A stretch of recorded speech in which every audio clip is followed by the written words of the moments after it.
Good day, everyone. I hope you're all well wherever you may be watching or hearing me from. My name is Vimbai Chu, so I'm the Director for Education and Policy Development in the Zimbabwe People's Party, the ZPP. I come to you today with our response to the USA Ambassador to Zimbabwe, Mr. Brian A. Nichols, who called for inclusive dialogue in tackling Zimbabwe's crisis while on a South African national TV channel, ENCA. The Zimbabwe People's Party's position: our party believes that Zimbabwe needs mature politics which is based on a tolerance and a sense of patriotism. Dialogue has not helped in Zimbabwe in the past.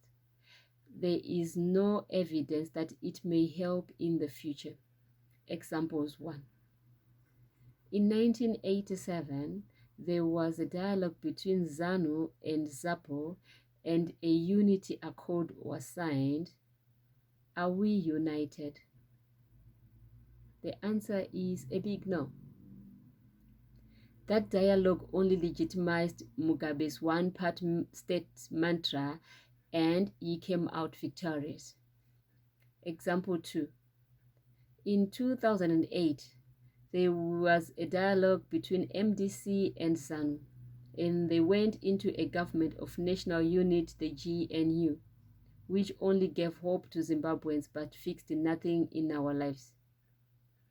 It only left both MDC and ZANU politicians as rich looters and left the country with no currency of our own, no improvements in health care, no jobs to Zimbabweans, no improvement in our health delivery system.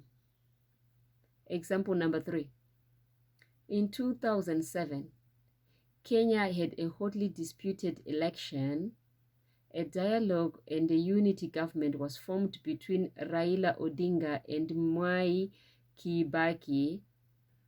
It did not only help anything at the end, it only legitimized Mwai Kibaki's election theft. As a party, we hence call upon politicians from MDC and ZANU to mature, be honest, be tolerant, and be patriotic. Mature politicians shake hands even when the elections have been disputed.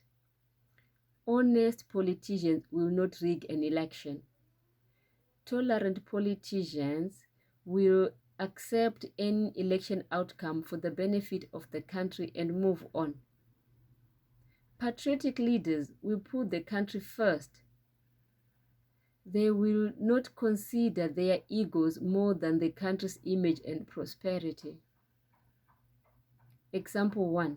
The last USA elections were hotly disputed between Hillary Clinton and Donald Trump.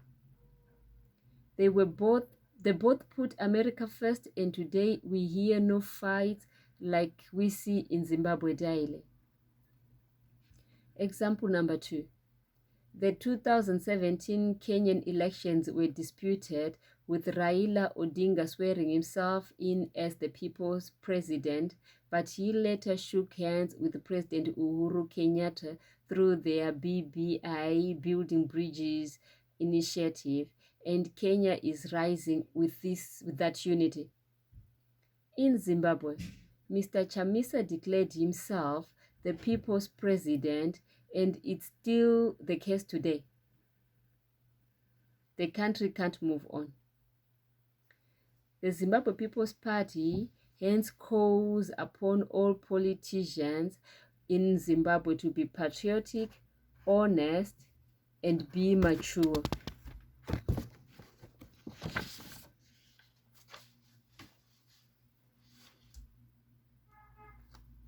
Mr. Nichols is also not the best person to suggest issues of dialogue in Zimbabwe because he is a diplomat, and what he said is not in line with his roles as a diplomat.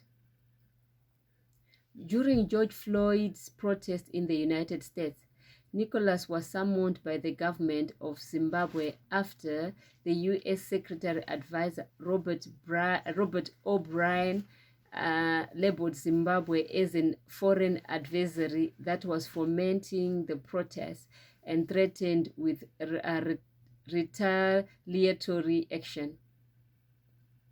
In the late July 2020, he was threatened with expulsion from the country and called a thug by ZANU-PF after accusations that he was helping organizers of the 31st anti-government demonstration, 31st July anti-government demonstrations. Such events and track record of Mr. Brian Nichols do not make him the best voice that Zimbabweans can jointly agree to trust or listen to. Zimbabwe is a member state of and subscribes to SADC, Africa Union, and United Nations. Those are the bodies which are qualified to advise Zimbabwe than Mr. Nichols. Mr. Nichols should act like all other ambassadors of the world who are in Zimbabwe but are not interfering with the politics of Zimbabwe. Illegal ZDR sanctions. In his presentation, Mr. Nichols listed the effects of his USA government's illegal sanctions on Zimbabwe as the crisis which needs dialogue. The Zimbabwe People's Party would like to remind Mr. Brian Nichols that he should actually champion the removal of the ZDR sanctions from Zimbabwe, which were illegally imposed by his government. These sanctions are the root cause of all problems we see in Zimbabwe. Illegal sanctions are an act of economic warfare.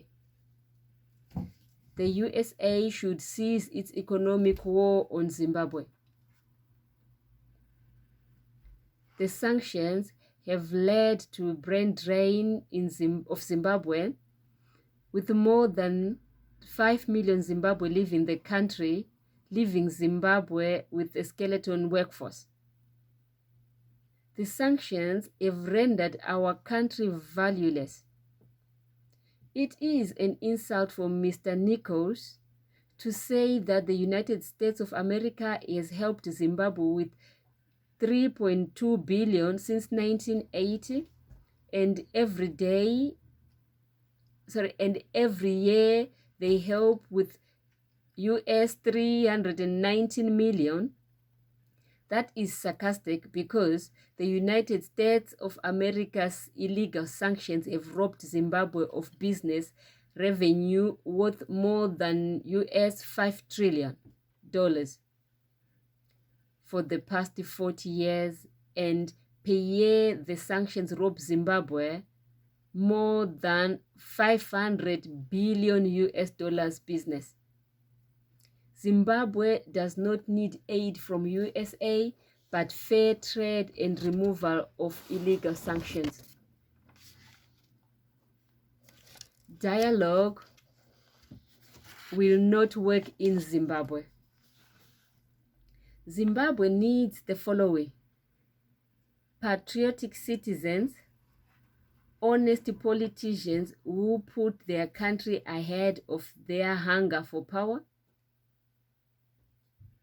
a culture of tolerance, patriotism, transparency, and honestness can only be worked on by people who have voted in 2018, the MDC and ZANU. They need to all stop their unnecessary and unproductive intra and interfights and put focus on our country and also fulfilling their election promises to us.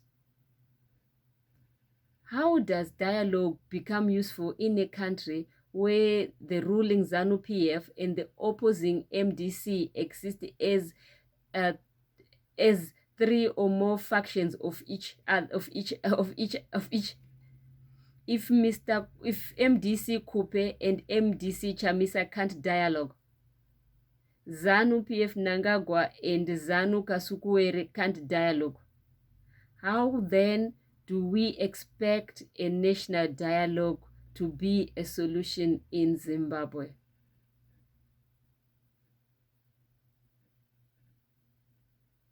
Thank you for listening, and thank you for your time.